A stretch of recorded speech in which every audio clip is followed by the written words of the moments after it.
Alam po ninyo, sinasabi po natin, eto na po ang pinakamalaking utang ng Pilipinas.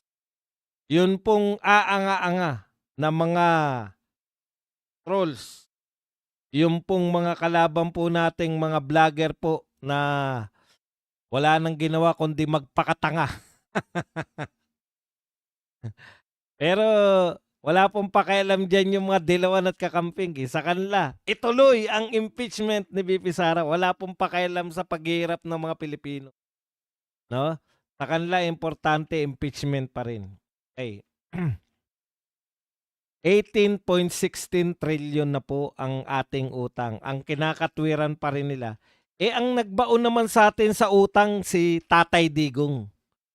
O yan, yan po ang lagi nilang sinasabi. Ngayon tignan po natin ano po ba talaga, magkano po ba talaga na utang ni Tatay Digong kumpara po sa sinasabing utang ni BBM. Si Tatay Digong po, natapos niya po yung kanyang 6 na termino. Ang kabuuang naiutang ni Tatay Digong, so yung dumating si Tatay Digong, 5.95 trillion ang utang natin.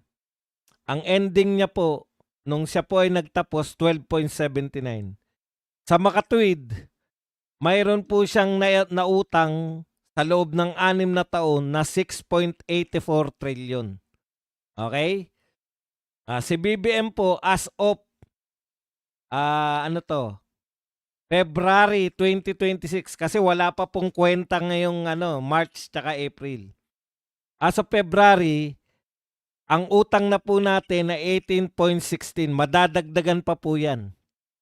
So magkano na po ang naiutang ni BBM, nadagdag na utang ni BBM? 5.37 trillion.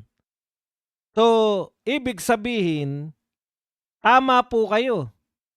6.84 trillion kay Tatay Digong ang nautang niya. Si BBM po 5.37. Pero ang nakakalimutan po natin, ito po ay ito pong utang na ito ni BBM ay hanggang 3 years and 4 months pa lang. O 3 years at kalahati. 3 taon at kalahati.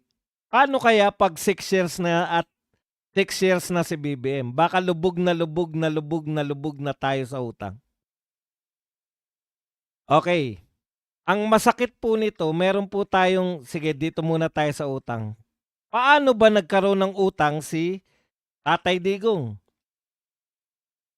Ito pong utang daw ni Tatay Digong ay largely driven by Build program and COVID-19 pandemic responses.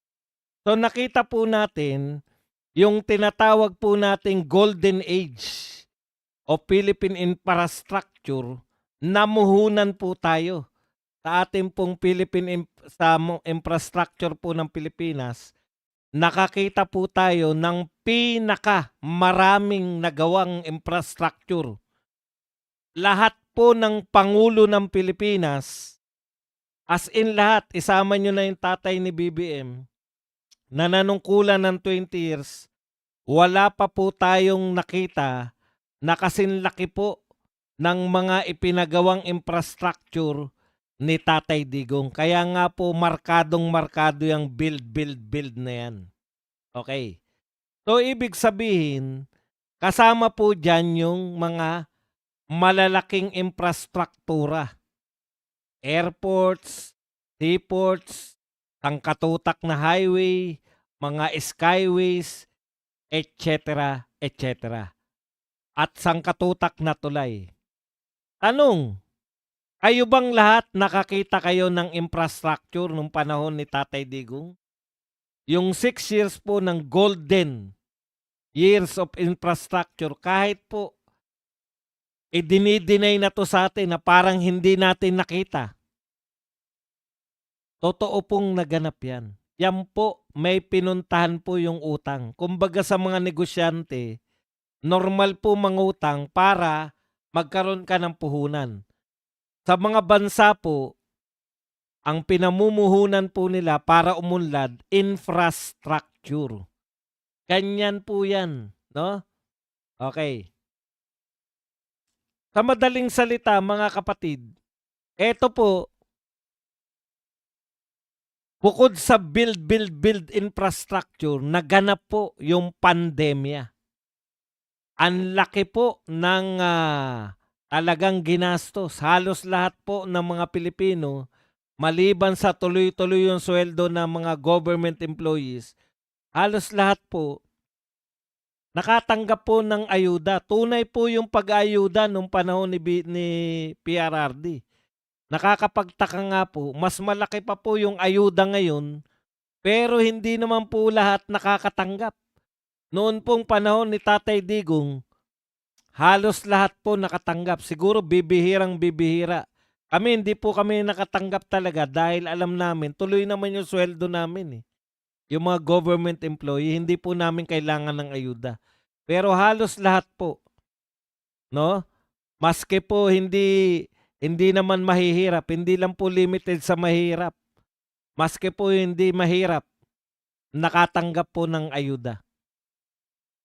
O kung ayaw nyo po ng ayuda, kwentahin, yung pong bakuna. Nakailan po tayong bakuna, hindi po mura yan. Hindi po yan libre. Yan po ay binili ng pamahalaan para iturok sa atin ng libre. Ang laki po ng pinagkagastusan. So ang isang bakuna, kung di ako nagkakamali, more or less 4,000. So kung yung pinakamatipid na pagbabakuna sa atin, naka-isang booster ka lang, 2 bakuna at 1 booster, 3 bakuna, meron kada tao ay gumastos ang pamahalaan ng more or less 12,000. So sa 100 milyon na Pilipino, sangkatutak po yun. Pero yan po ay naibigay po sa atin ng libre. So nakikita po natin na may pinagkagastosan yung ating pong mga yung ating pong inutang sa panahon ni Tatay Digong. Alam niyo po ba, kung hindi po nagkaroon ng pandemya, hindi po lalaki ng ganyan yung utang natin kay Tatay Digong. O, para lang po maliwanagan tayo dyan sa utang kasi nililin lang tayong ng mga dilawan at mga loyalista na si Tatay Digong daw ang nagbaon sa atin sa utang. Okay. Kinakailangan po yan para umunlad ang Pilipinas. At nakita nyo naman po kung gaano po dumami yung foreign investors, direct foreign investors sa panahon po ni Tatay Digong. Ganun din po yung pagdami ng mga turista sa panahon ni Tatay Digong. Talagang effort po yan ni Tatay Digong. Sabi nga ni BBM, opo, si BBM po nagsabi, nakakatakot na yung susunod sa kanya ay hindi tutuloy yung legacy. Kasi yan yung ginawa niya kay Digong. Hindi niya tinuloy yung legacy ni Tatay Digong. Ano ba nga palang legacy itutuloy sa'yo, BBM? Legacy ng corruption? Legacy ng pangungutang ng walang hanggan? Dito po tayo nagtataka eh. Baka next year po. O etong taon lang na to kasi ang balak pong utangin ngayon ni BBM, 2 trilyon mahigit. Nasa February pa lang po yan. Yung 405, inuutang pa lang. 405 billion. So uutang po tayo ng uutang. Dahil wala naman pong proyekto, wala naman pong alam tong gobyerno natin para pababain ng mga presyo ng bilihin. Kung hindi, pati nga yung mga kaparian ngayon, pumapalag na. Bakit daw ayuda lang ng ayudang alam ng Pangulo? Panay ayuda lang po. May krisis ba tayo sa langis? Sige, magpalibreng sakay kayo. Kaya po ba ng ilibreng sakay nyo lahat?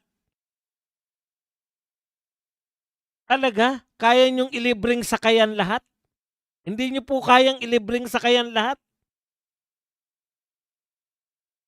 Ngayon po, tama, 5 trillion na ngayon ang inuutang ni BBM. Mas malaki pa rin po yung kay Tatay Digong. Pero ito po, 3 taon at kalahati pa lang. 5 trillion na. Imagine ninyo. Baka pag natapos si BBM, sa kanya lang 10 trilyon na. Nadoble niya na yung utang ng Pilipinas. Sa kanya lang utang. Ang masakit pa nito, wala namang pandemya. Wala ka naman tinuturukan ng libreng bakuna. Wala rin namang maipakitang proyekto. Sa kawalan nga po ng proyekto, pati nga po yung ginawa ng China, na ni Cinco wala tayong ginastos, inaangkin na bilang legacy. Tumahimik sila sa kaangkin sa bukana. Dahil alam ng mga tao, lalo na sa mga taga Davao, na yan ay hindi pinatayo ng gobyerno natin. Yan ay binigay ng gobyerno ng China. Ni Cinco, wala tayo. Ano lang po ang legacy nito? Kamuning? Kamuning, hindi nga flyover, kamuning footbridge. Yun ang legacy mo. At saka yung lintik na, ano tawag dyan? Esplanade. Nung nakakahiya tayo, may pumunta mga tayuhang vlogger dun. Sabi nila, plastic lang pala to. Plastic lang pala yung pinagmamalaking yung esplanade.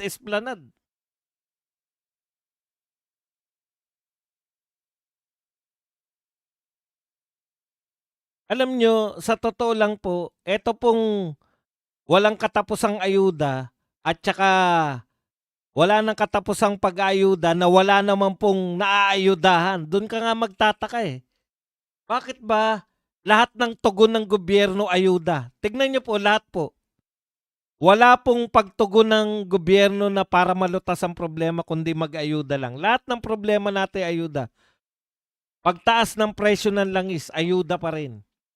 Kasi wala pong alam na iba eh. Kung hindi mag-ayuda na lang.